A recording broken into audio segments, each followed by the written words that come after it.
और छत्तीसगढ़ समेत 5 सीमावर्ती राज्यों में नक्सलियों के खिलाफ बड़े ऑपरेशन की तैयारी है। सभी बड़े नक्सल लीडर सुरक्षा बलों के टारगेट पर रहेंगे। इनका प्रोफाइल बना लिया गया है। बस्तर आईजी ने बताया कि नक्सल संगठन के सभी बड़े लीडर के प्रोफाइल सुरक्षा एजेंसियों ने तैयार कर लिए हैं। आंध्र प्रदेश, तेलंगाना, ओडिशा और महाराष्ट्र की सीमा पर ज्वाइंट ऑपरेशन चलाए जाएंगे। सेंट्रल आईबी और खुफिया विभाग के अधिकारियों ने अफसरों के साथ इनपुट शेयर किया है। नक्सलियों का साथ देने वाले, उन्हें हथियार और दवाइयां सप्लाई करने वाले, इनके खिलाफ भी बड़ा एक्शन लिया जाएगा। आईजी ये भी बता रहे हैं कि फोर्स को फ्री हैंड दिया गया है। नक्सल ऑपरेशन से जुड़े अफसर भी कोर नक्सल इलाके में जवानों के साथ रहेंगे। राज्यों की सीमा पर जल्द बड़ा ऑपरेशन नजर आएगा। जिला में अपडेट हो गई थी, उस हिसाब से हमारे जो 4 राज्य से जो सीमावर्ती राज्य है, महाराष्ट्र, तेलंगाना, आंध्र प्रदेश और ओडिशा, सभी 4 राज्य से बेहतर कोऑर्डिनेशन और तालमेल है। और सभी इंटरस्टेट बॉर्डर्स में काफ़ी हद तक हमारा जो नवीन कैंप्स स्थापित हो गए थे। अभी जसावापल्ली से लेकर पामेड़ तक जो एक्सेस में भी कैंप्स अभी स्थापित हो गए थे।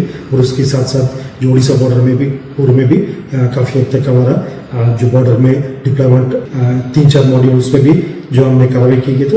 आने वाले समय में भी जो भी व्यक्ति प्रत्यक्ष रूप से और अप्रत्यक्ष रूप से जो व्यक्ति या संगठन माओवादी के लिए काम करेंगे तो उनके खिलाफ कानूनी अभी प्रावधान है। छत्तीसगढ़ जन सुरक्षा अधिनियम, यूएपी एक्ट और अन्य जितना भी जो कानूनी प्रावधान है उसके सीधा आपको लिए चलेंगे जगदलपुर। सहयोगी श्रीनिवास इस वक्त हमारे साथ जुड़े हुए हैं। श्रीनिवास, टारगेट की तरफ एक और कदम, या कहें कि अब टारगेट की तरफ एक बड़ा कदम। श्रीनिवास जी बिल्कुल, माओवादी खिलाफ जो लगातार एंटी नक्सल ऑपरेशन चलाए जा रहे हैं उसमें जवानों को लगातार सफलता भी मिल रही है। लेकिन जो टास्क दिया गया है जवानों को मार्च 2026 के, तो उसके पहले जो बचे बड़े माओवादियों के प्रोफाइल को सुरक्षा महकमा ने पूरी तरह से तैयार कर लिया है। और इनके नाम और पदों सहित ही इनाम की जानकारी सभी थानों और सभी कैंपों को भी सुरक्षा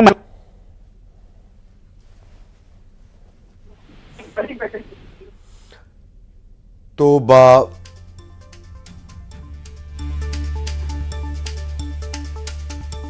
श्रीनिवास जिस तरह से जानकारी दे रहे थे, टारगेट जल्द पूरा करना है। और अगली खबर रायपुर से। रिहायशी इलाकों में जंगली जानवर की दहशत फैल गई है। दरअसल पूरा मामला सड्डू कैपिटल सिटी का है। सड्डू कैपिटल सिटी फेज 1, यहां पर सियार दिखने के बाद हड़कंप मच गया। सीसीटीवी में तस्वीरें कैद हुई हैं। कुत्तों के आतंक के बाद अब सियार की दहशत है। इतना ही नहीं, कॉलोनी वालों का यह दावा है कि कई बार उन्होंने जंगली जानवर देखे हैं। और अंबिकापुर में 108 एम्बुलेंस में आग लग गई। देखते ही देखते पूरी एम्बुलेंस को इसने अपने चपेट में ले लिया। लखनपुर अस्पताल के पास ये 108 एम्बुलेंस खड़ी थी। कहा यह भी जा रहा है कि असामाजिक तत्वों ने, हो सकता है इसमें आग लगा दी हो, इसे फूंक दिया हो। लखनपुर थाना क्षेत्र के सामुदायिक स्वास्थ्य केंद्र के पास की यह पूरी घटना।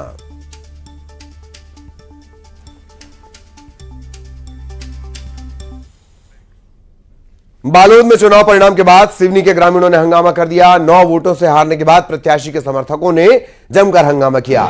250 वोट रिजेक्ट करने के मामले में ग्रामीणों ने दोबारा मतगणना की मांग की। काफी देर तक हंगामा होता रहा। पुलिस की समझाइश के बाद यह मामला शांत हुआ।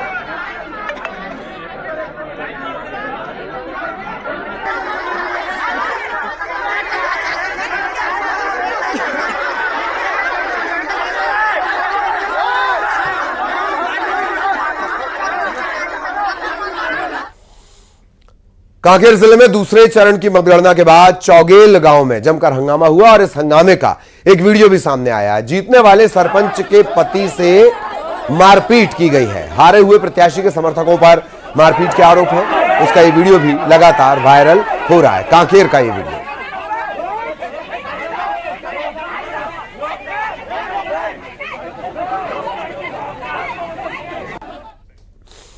इधर बलरामपुर में हाथियों के दल ने मचाया है जमकर उत्पात। कई गांव वालों के घर इन हाथियों ने तोड़ दिए। घर में सो रहे लोगों ने किसी तरह भागकर अपनी जान बचाई। हाथियों के उत्पात से ग्रामीणों में दहशत है। इतना ही नहीं, न सिर्फ घर बल्कि खेतों में लगी सरसों की फसल को भी इन 12 हाथियों के दल ने नष्ट कर दिया। कोटी और जौराही इलाके में, कोटी और जौराही गांव में ये 12 हाथियों का दल लगातार घूम रहा है। पूरा राई और घर तोड़ दिए बाने। शाम को हाथी आए थे 7 मुड़ा और 2 झके घर तोड़ दिए और राई सरसों जितना है सब नुकसान कर दिया। घर में क्या क्या रखा था? घर में धान था, मक्का था और बादाम था और साइकिल भी नुकसान हुआ है।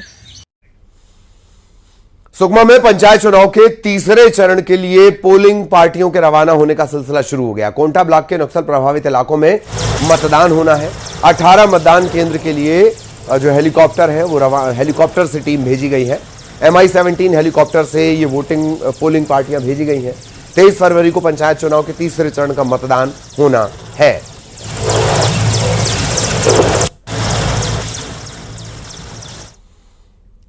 धमतरी में एक दुकान से नकली नोट के जरिए सामान खरीदने की कोशिश हुई और बुजुर्ग दुकानदार ने जब नकली नोट को पकड़ लिया तो उसके साथ मारपीट की गई।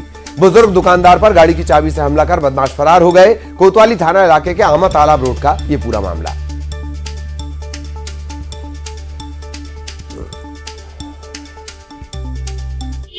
फोन नंबर देके दूसरे फोन न लगवाए लड़का, इनको बुलाओ गए तो आए।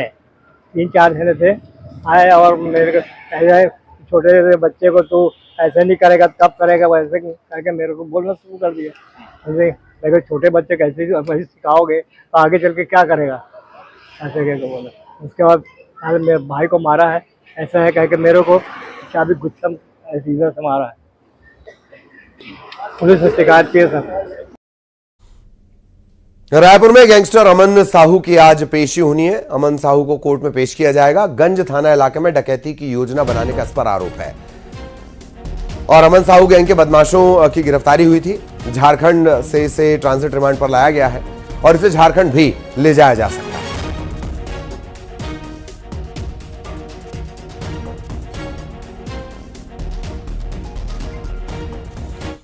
तो कुख्यात गैंगस्टर अमन साहू को झारखंड ले जाया जा सकता है। अमन साहू को लॉरेंस बिश्नोई का करीबी माना जाता है। झारखंड में अमन साहू के खिलाफ 200 से ज्यादा केस दर्ज हैं। रायपुर में 2 अलग अलग थानों में गैंगस्टर अमन साहू पर केस दर्ज हैं। 14 अक्टूबर को रायपुर पुलिस इसे ट्रांजिट रिमांड पर झारखंड से लाई थी NIA कोर्ट में इसे पेश करने के लिए।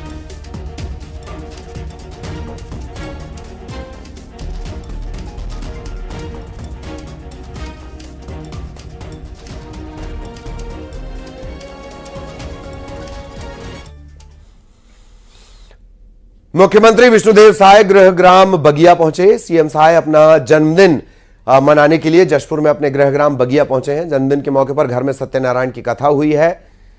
अपनी पत्नी कौशल्या साय के साथ मुख्यमंत्री विष्णुदेव साय पूजा में बैठे और बड़ी संख्या में लोग मुख्यमंत्री को जन्मदिन की बधाई देने के लिए पहुंचे हुए।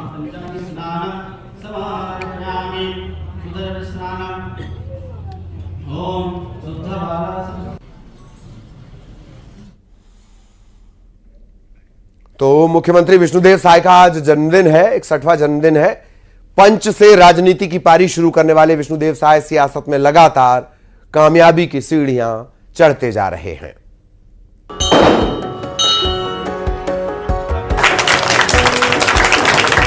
स्कूल में बच्चों के साथ अपना बर्थडे सेलिब्रेट करते हुए ये है विष्णुदेव साय।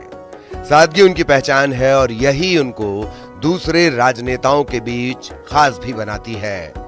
प्रदेश के मुख्यमंत्री बने विष्णुदेव साय को 15 महीने हो गए हैं, लेकिन उनका अंदाज नहीं बदला है।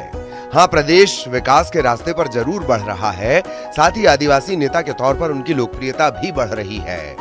CM बनने के बाद विष्णुदेव साय ने कड़े फैसले भी लिए हैं और भ्रष्टाचार को लेकर जीरो टॉलरेंस की नीति अपनाई है और यही वजह है कि जनता भी CM को बर्थडे की बधाई दे रही है।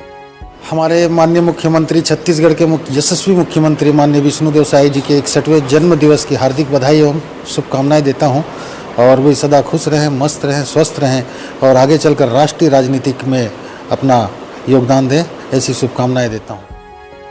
खूबसूरत वादियों से घिरे जशपुर के बगिया गांव में विष्णुदेव साय का जन्म हुआ। वो जब छोटे थे तभी उनके पिता का साया सिर से उठ गया, लेकिन छोटेपन से घर की जिम्मेदारियां निभाई। घर की जिम्मेदारियों की वजह से पढ़ाई बाधित हुई, लेकिन छोटे भाइयों को पढ़ाया। CM के शिक्षक उन्हें कुछ ऐसे याद करते हैं। हाँ, तो विष्णुदेव साय जी हमारे प्रिय शिष्यों में है। लोला में हम जब पढ़ा रहे थे तो जाते थे वहाँ बेचारे, तो वैसे भी मैंने चरण छूकर ही प्रणाम करते थे। तभी हम समझ गए कि जरूर आगे बढ़ेंगे। इतना बड़ा हो करके भी आदमी एकदम चरण छू रहा है, ये तो बता रहा है कि ये भी आगे बढ़ने वाले हैं। सीएम बनने के बाद वो जन्मदिन कैसे मनाते हैं, उनकी पत्नी से ही सुनिए। शाह जी का जन्म दिवस जैसे हम लोग हमेशा मनाते हैं वैसे ही आज मना रहे हैं। सत्यनारायण कथा से शुरुआत होती है। इस तरीके से हो गए कि अब पूरा छत्तीसगढ़ आता है घर में, जहाँ जो भी पहुंच पाता है, और इस तरीके से सत्यनारायण कथा में भाग लेते हैं। उसके बाद में सबका भोजन प्रसादी रहता है, सबको आशीर्वाद देते हैं। तो इस तरीके से शाह जी को जन्मदिवस की बहुत बहुत शुभकामना, हमारी ओर से भी शुभकामना, परिवार को शुभकामना। तो अब विष्णुदेव साय के लिए पूरा प्रदेश परिवार है, जो उनकी न केवल खुशियों में शामिल होता है बल्कि उनके फैसलों में साथ देता है। और यही वजह है कि उनकी अगुवाई में बीजेपी ने न केवल लोकसभा चुनाव में बल्कि नगरीय निकाय चुनाव में भी ऐतिहासिक जीत दर्ज की है। प्रदेश प्रगति के रास्ते पर और तेजी से दौड़ेगा, यही जनता की उम्मीद है और सीएम साय का संकल्प। Bureau report, news 18 Chhattisgarh.